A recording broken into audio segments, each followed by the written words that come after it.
తిరుపతి జిల్లా SP Subbarayudu road ప్రమాదాల నివారణలో భాగంగా తిరుపతిలోని పోలీస్ పెరేడ్ గ్రౌండ్లో హెల్మెట్ ఆవశ్యకతపై అవగాహన ర్యాలీని ప్రారంభించారు. తిరుపతిలోని పోలీస్ పెరేడ్ గ్రౌండ్లో హెల్మెట్ అవేర్నెస్ కార్యక్రమాన్ని ప్రారంభించారు. ఈ సందర్భంగా ఆయన మాట్లాడుతూ ఎక్కువ శాతం ప్రమాదాలు ద్విచక్ర వాహనదారులు హెల్మెట్ ధరించకపోవడంతోనే ప్రమాదాలు జరుగుతున్నాయని తెలియజేశారు. వాహనదారుల భద్రతే తమ ముఖ్య ఉద్దేశమని, జరిమానాలు విధించడం తమ విధి కాదని, ఇందులో భాగంగా ప్రవేశపెట్టిందే నో హెల్మెట్ నో పెట్రోల్ నిబంధన అని వివరించారు.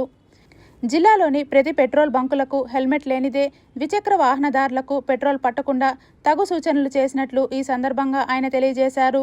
ఈ కార్యక్రమంలో తిరుపతి జిల్లా కలెక్టర్ వెంకటేశ్వర్ ముఖ్య అతిథిగా విచ్చేశారు. తిరుపతి జిల్లాలో హెల్మెట్ లేనిదే పెట్రోల్ వేయము అనే ఒక స్లోగన్ తీసుకొని నో హెల్మెట్ నో పెట్రోల్ అనే స్లోగన్ తీసుకోవడం జరిగింది. దీనికి ముఖ్య ధ్యేయం ఆల్రెడీ కూడా చెప్పడం జరిగింది. ఎక్కువగా రోడ్ యాక్సిడెంట్స్ టూ వీలర్లో జరుగుతున్నాయి. అందులో హెల్మెట్ లేకపోవడం వల్ల అకారణంగా చాలామంది ప్రాణాలు కోల్పోతున్నారు. కాబట్టి హెల్మెట్ ధరించండి, మీరు భద్రంగా ఉండండి, మీ కుటుంబాలతో సురక్షితంగా ఉండండి అనే ఒక స్లోగన్ తీసుకున్నాం.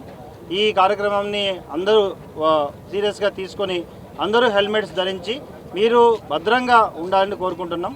కేవలం మాకు ఫైన్స్ ప్రధాన ధ్యేయం కాదు, మీ యొక్క భద్రతే మాకు ప్రధాన ధ్యేయం. ముఖ్యంగా టూ వీలర్లో వెళ్తున్నప్పుడు చిన్న అకారణంగా చిన్న యాక్సిడెంట్స్ అవుతుంటాయి. కింద పడినప్పుడు ఇమ్మీడియట్గా మేజర్గా 90% హెడ్ ఇంజరీతో చనిపోతున్నారు.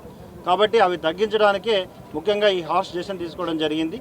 హెల్మెట్ ధరించకపోతే వాళ్ళకి పెట్రోల్ ఇవన్నీ కూడా పెట్రోల్ బంక్స్లో కూడా నివారించే విధంగా వాళ్ళకి ఇవ్వకుండా విధంగా కూడా, ఎందుకంటే ఎప్పుడన్నా కూడా ప్రజల్లో మోటివేట్ అయ్యి వాళ్ళు ముందు స్వచ్ఛందంగా వాళ్ళు చేసుకోవాలి. రెండోది రెగ్యులేషన్ పరంగా కూడా ప్రజల్లో ఎక్కువ మంది ఇది చేయాలంటే రెగ్యులేషన్ కూడా మనం చూసుకోవాలి. కాబట్టి ఈ పెట్రోల్ బంక్లో నో హెల్మెట్ నో పెట్రోల్ అనే నినాదం కూడా తీసుకొస్తున్నాము.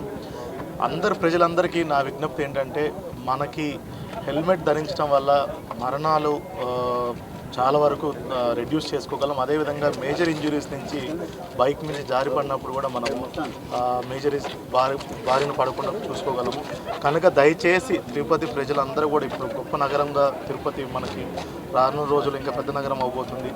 ఇట్లాంటి నగరం మనమే ఒక ఎగ్జాంపుల్ సెట్ చేసుకొని మనమే ట్రాఫిక్ డిసిప్లిన్, హెల్మెట్ ధరించడం ఇవన్నీ చేసినట్టయితే కూడా ఒక మంచి హెల్దీ ఎన్విరాన్మెంట్లో మన అందరం కూడా ఉంటామనే దాంతో మీ అందరికి కూడా విన్నవించుకుంటాను.